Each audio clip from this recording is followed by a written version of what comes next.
Welcome back to Is Anything Real? The podcast where we ask the tough questions like, did that influencer just sell me socks or launch a political movement? Or is that ad campaign real or did someone prompt it at 3 a.m. with Chat GPT and a glass of Pinot? Here's today's hot take. Micro influencers are quietly outsmarting Madison Avenue and AI is creeping into the group chat. I'm your host, Adam W. Barney, and today we're dialing into it with someone who's blended the buttoned up world of federal agencies with the scrappy energy of the influencer frontier.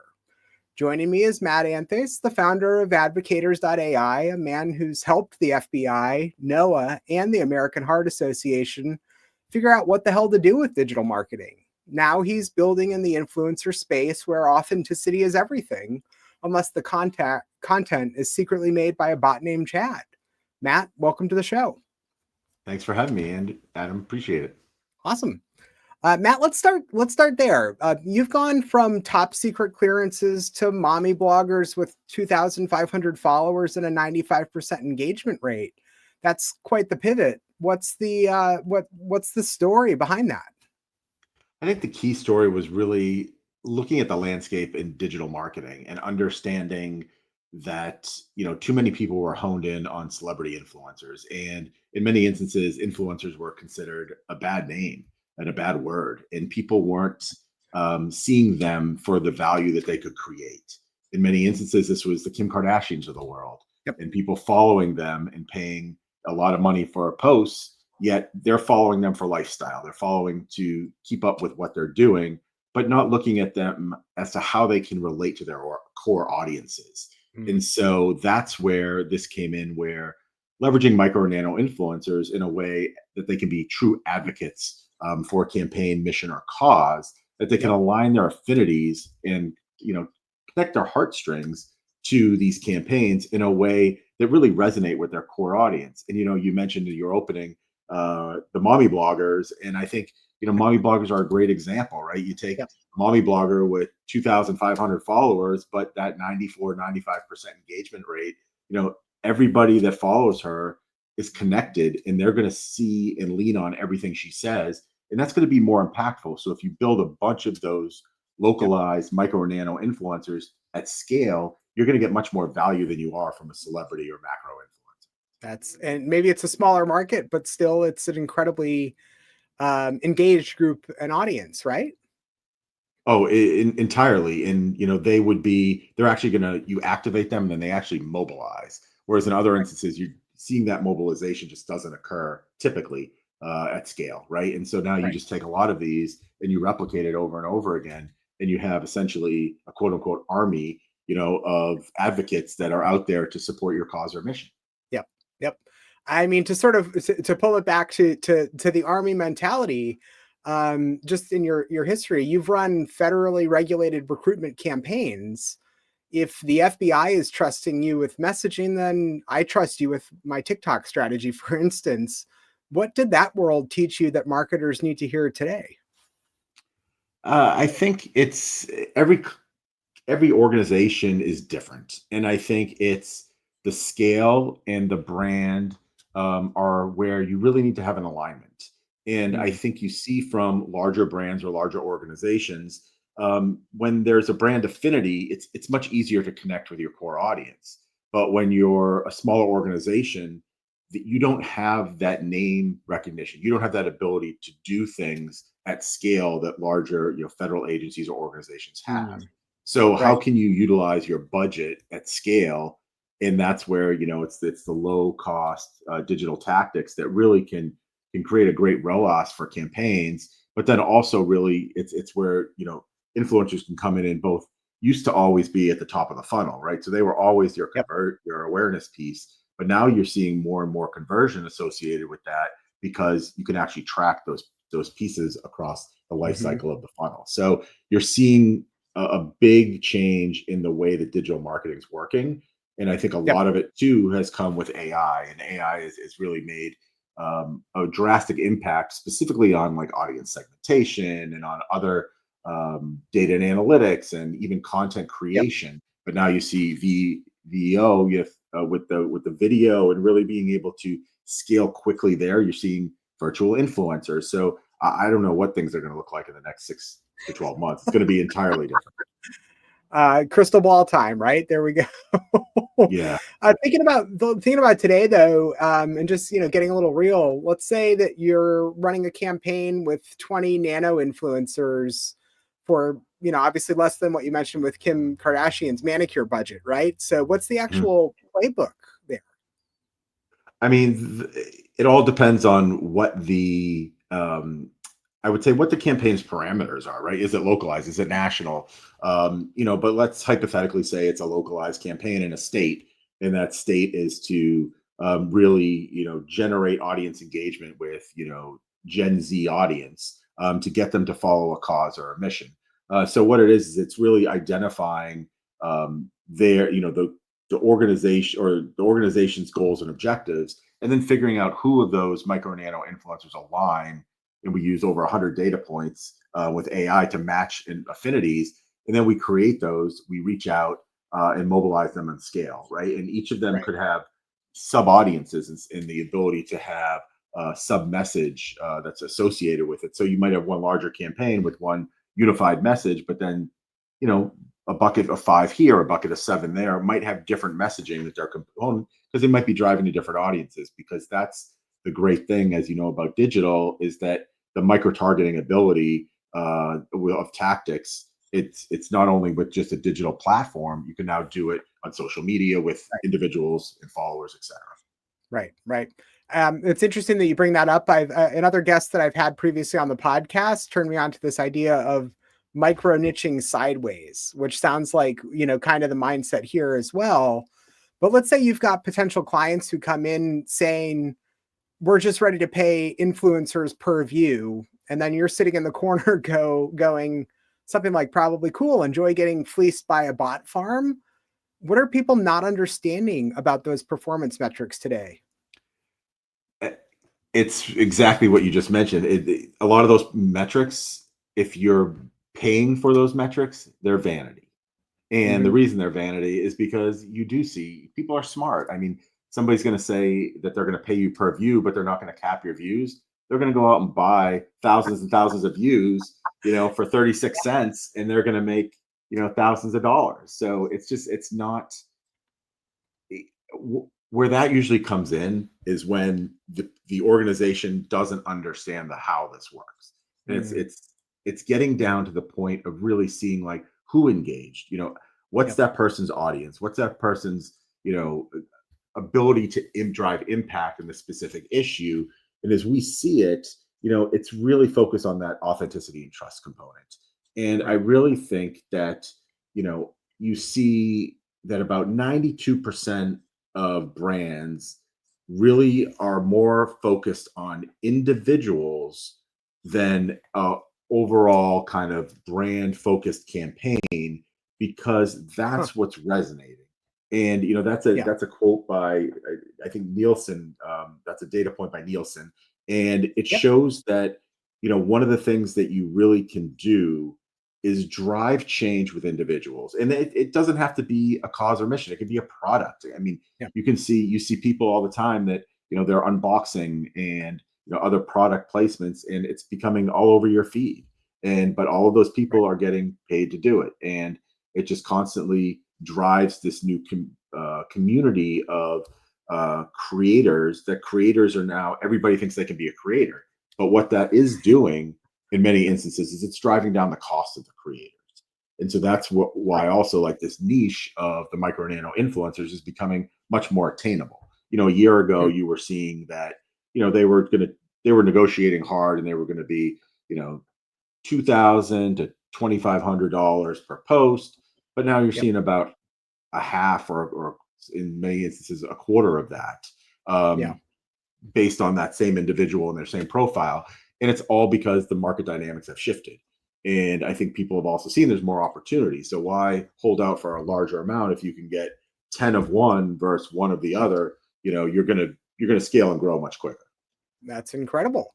And then sort of in that regard of the content side of things, with tools like VO3 and Kling, the AI generated content is getting extremely polished. It's a little bit spooky, right? So when everyone from nano influencers through, top level companies can scale content at a much cheaper production and just an easier way to build it, what do you think is left that still feels human? It's the everyday people, right? It's your neighbor, it's your PTA president, it's the people that you are engaging with on a day-to-day basis. And that's where you're going to get that trust factor. And I Mhm. think that's where you're going to see. I mean, you've seen on your feed now, these Yeti ads, right? Like everybody's doing these Yeti ads with the videos. And Right. so you can create whatever you want. And you can also create, the virtual influencers, which I mentioned previously. And as that tech gets better and better, and even right now, it's hard to differentiate between the two. The only way you can really differentiate is their profile. If you look into it and see their followers and understand, they've just grown in the last week, right? And their Yep.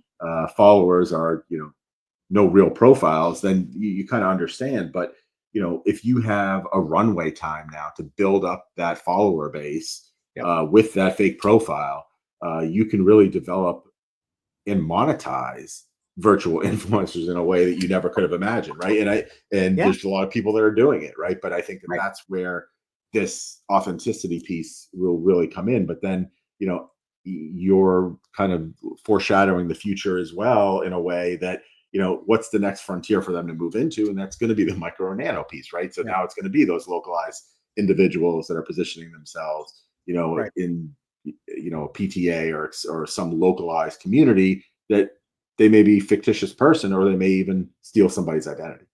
Right. Right. I mean, in that regard, I know you're launching Hoolicon AI this fall, which is extremely exciting, and I love it because it sounds like a version of Pied Piper Comic Con where everyone shows up not only with Pied Piper hats but prompt engineering capes. What are you hoping that becomes?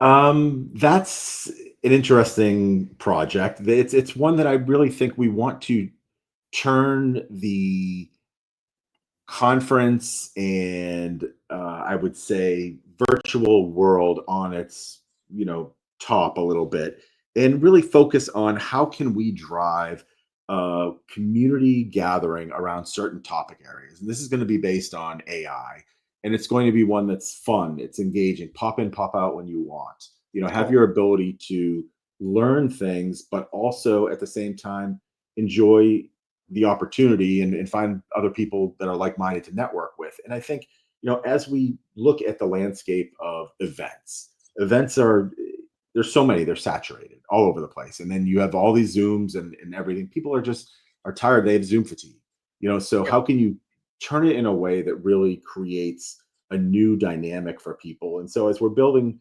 HooliCon, we're really looking at it as a fun way to engage people, bring them in, but also, focus on AI. Like AI is something that a lot of people are scared about.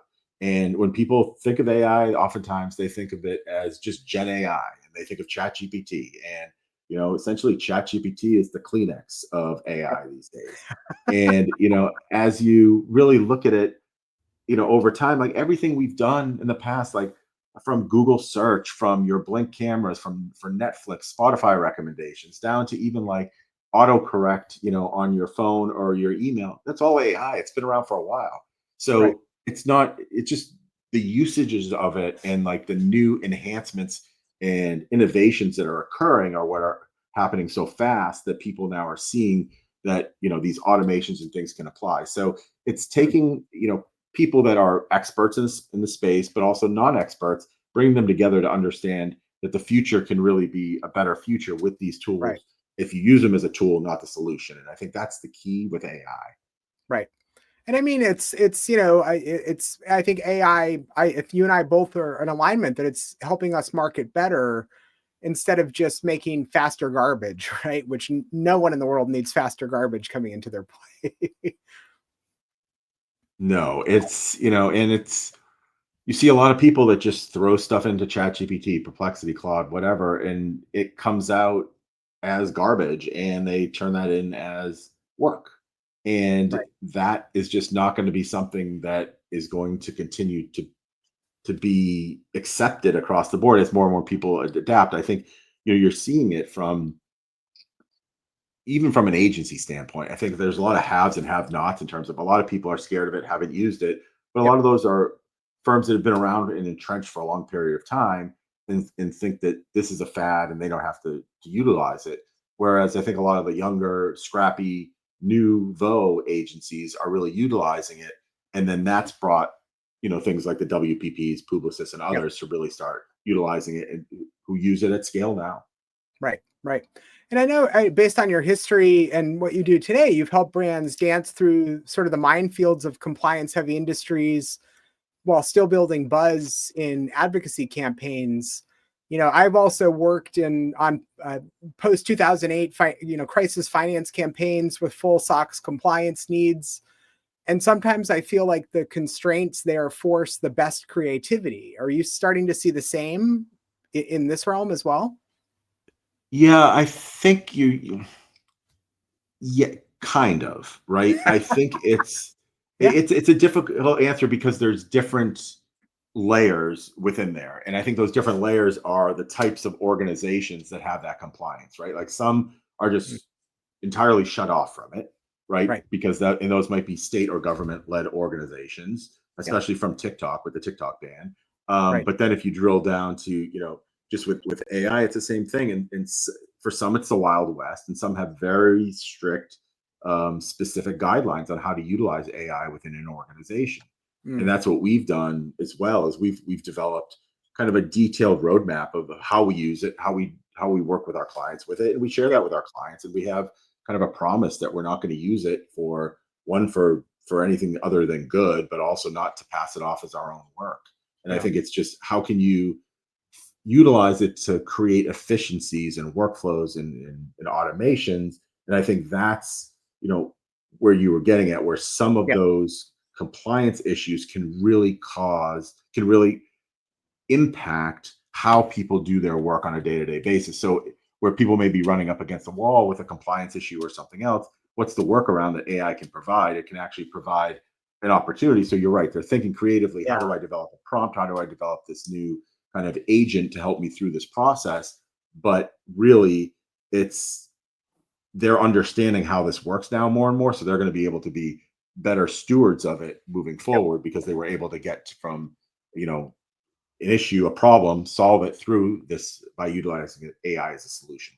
Giving a little bit of help there, right? And I know Yeah. also in a previous conversation, Matt, you called it, and by saying what's old is new again. QR codes are also back. Substack is thriving. Reddit is the new water cooler. Why do you think we keep boomeranging back to the unpolished stuff, even though we've got all this innovation ahead of us? I, it's a good question. And I think it's sometimes technology ideas and platforms are ahead of their times. And I think in some, the utility is always there, Hmm. but the ability for someone to take action and to utilize it takes a little bit of time learning, and there's a process. So now as more and more people have utilized QR codes, putting it on ads and others, like people see the utility of it but not having to remember something, they can engage with something Right. directly.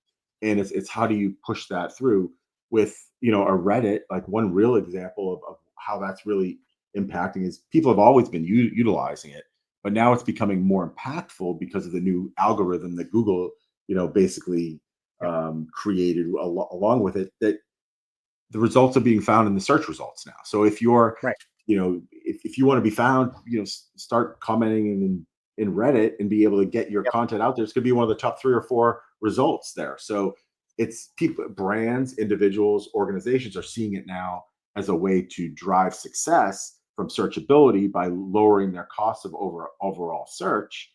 And Mm. so then that's driving the usage because people are seeing it there. So one supports the outcomes of the other and vice versa. And it's Yep. also where that like next frontier is moving in terms of generative engine optimization.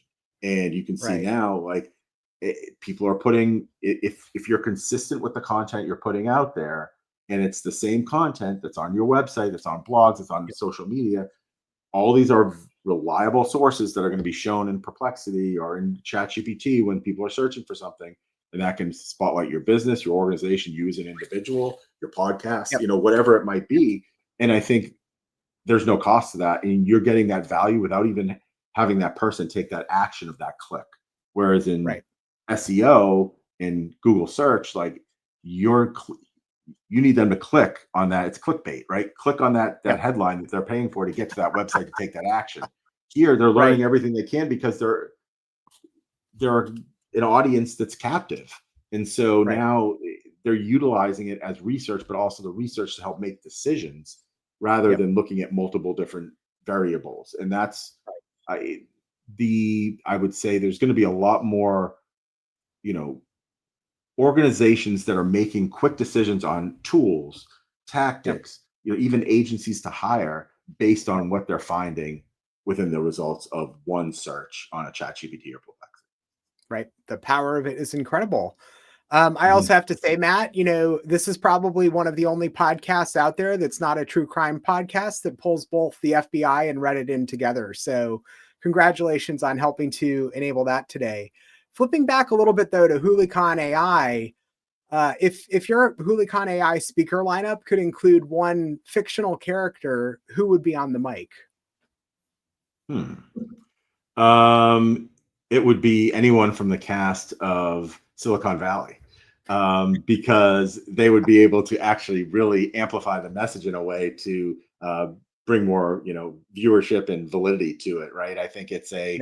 and it would also be a fun thing, right? Because then you see them there really bringing this all together, and it becomes almost like a reunion. So that's what I would say, and something that I think could really be fun. And it's something that I think we may even try to do some proactive outreach to see if we can get some of them or one of them or any of them that may be Let, listening today.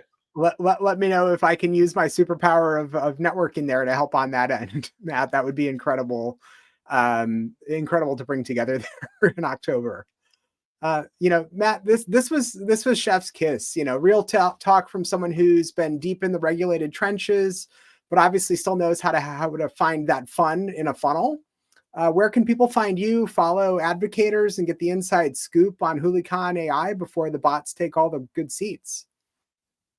Well, as it relates to Hulicon, as you've just mentioned, it's hulicon.com, and there's sign up there to attend, and you can also sign up to be a speaker, or even if you want to show, if you're a startup and want to showcase technology, you can do that too. We'll have a whole section on a startup showcase.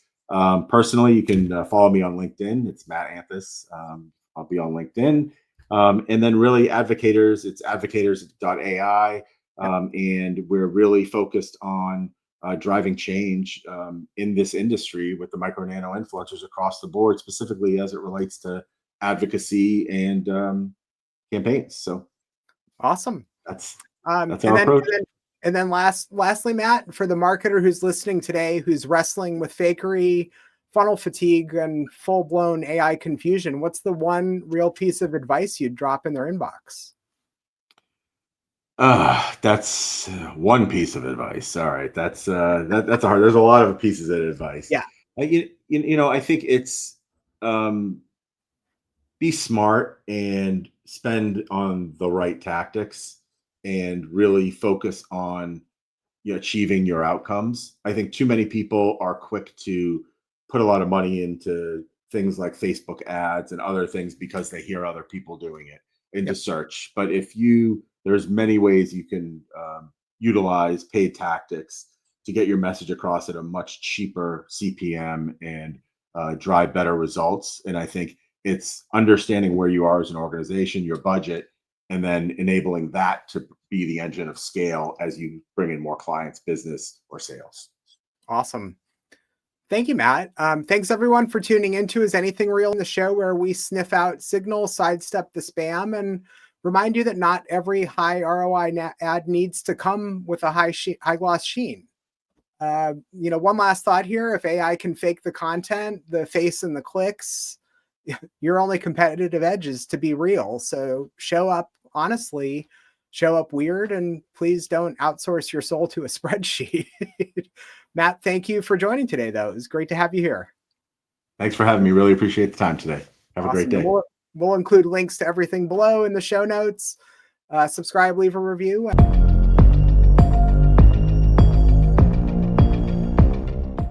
Scaling fast, but who's flying the rocket? If you're a VC-backed founder, 7 to 8 figure operator, or executive team scaling fast but heading toward burnout, I help you rebuild your energy system, reclaim 10 to 20 hours a week, and lead with clarity, stamina, and execution energy. 2 seats open now. DM me recalibration or go to adamwbarney.com to lock in a clarity call. Clarity over chaos, always.